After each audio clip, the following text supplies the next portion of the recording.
Another day, another job. Ayan, Suzuki Espresso. Palit tayo guys ng steering. Rack and pinion. Assembly na. Ayan, bago yan guys. Tinitignan natin yung parts no, bago natin ikabit. Kung tama ba yung dumating sa atin.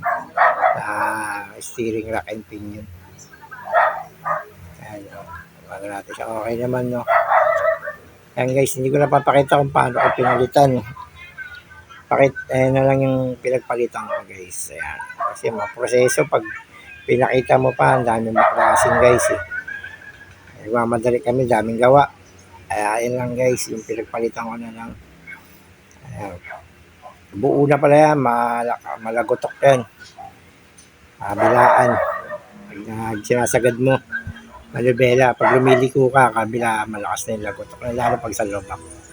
Ayan pala guys, kilabitan ko rin ng scanner. Nagkabit ako ng scanner. No?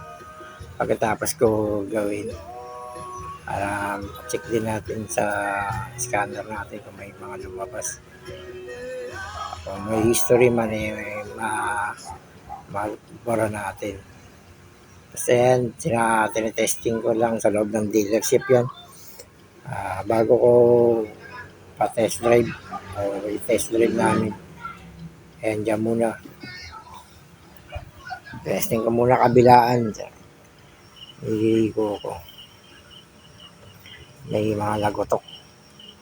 Ayan, so far naman good. Wala naman ako nakita. At wala naman wala na kami narinig. No? Ayan.